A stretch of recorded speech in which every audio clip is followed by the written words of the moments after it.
Welcome back. President Abdel Fattah al-Sisi held talks with Presidential Advisor for Health and Prevention, Dr. Muhammad Awad Tajuddin.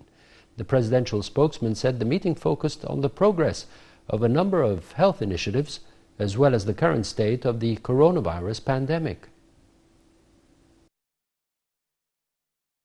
President Abdel Fattah al-Sisi met on Wednesday with Dr. Muhammad Awad Tajuddin, the Presidential Advisor for Health and Prevention, to review the executive position of a number of health initiatives, as well as the current state of the coronavirus pandemic. President al-Sisi directed the continuation of awareness programs and vaccination campaigns for citizens through vaccination centers spread throughout the Republic, with the access of booster shots being made easy. Tajuddin presented the epidemiological situation of the spread of the coronavirus pandemic across the country, citing a significant decrease in overall monitoring of virus infections, noting that most of the diagnosed cases suffer minor symptoms without complications.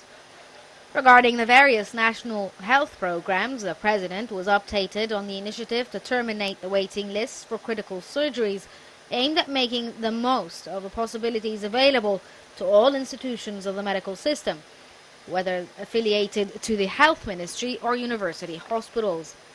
Meanwhile, the head of state followed up on the progress of both the initiative for diagnosis and treatment of tumors in women and was updated on the provisions of the latest equipment in this regard, as well as efforts to prevent polio. The President instructed to strengthen awareness campaigns to ensure that all newborn babies have received the polio vaccine and active doses.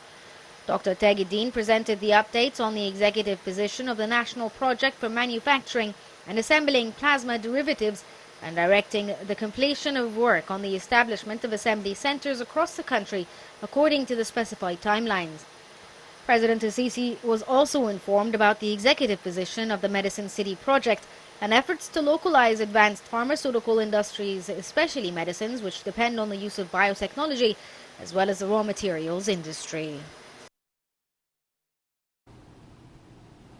Prime Minister Mustafa Madbouli asserted on Wednesday that the wheat importing system is working efficiently, adding that more than 2 million tons of wheat were imported so far.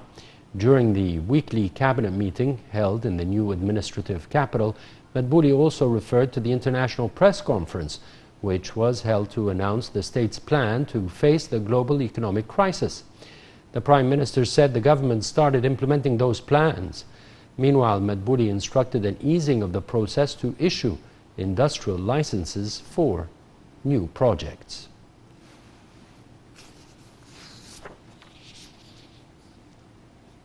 Minister of Interior Mahmoud Tawfiq approved a new batch of cadets from the Security Assistance Institutes.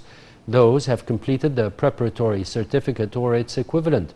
The new enrollment applications are to be withdrawn from the 21st of May until the 23rd of June from the Security Assistance Institute in Tura, Bahira and Sohag. To join the institute, students should be Egyptian nationals along with their parents, and their age should range from 19 to 25 years old, enjoying a good reputation. Also with news from the Ministry of Interior, where it continued on Wednesday its campaign to monitor prices of strategic commodities and arrest retailers accused of hiding goods with the aim of manipulating and overpricing. The campaigns resulted in apprehending 338 cases and seizing 109 tons of food and non-food commodities in the past 24 hours. Meanwhile, the campaigns targeted those manipulating the wheat delivery system, as 170 tons of local wheat were seized. Forces from the ministry also succeeded in seizing around 16 tons of subsidized goods.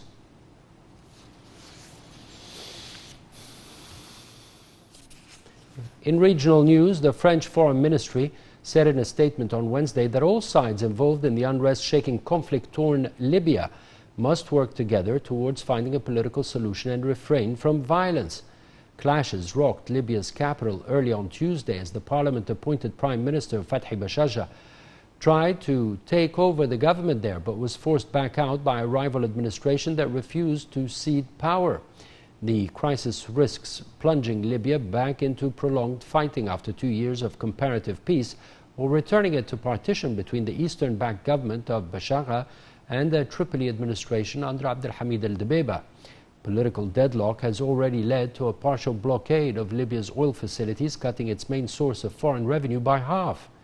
Diplomacy to resolve the crisis or lay the ground for new elections is making slow progress.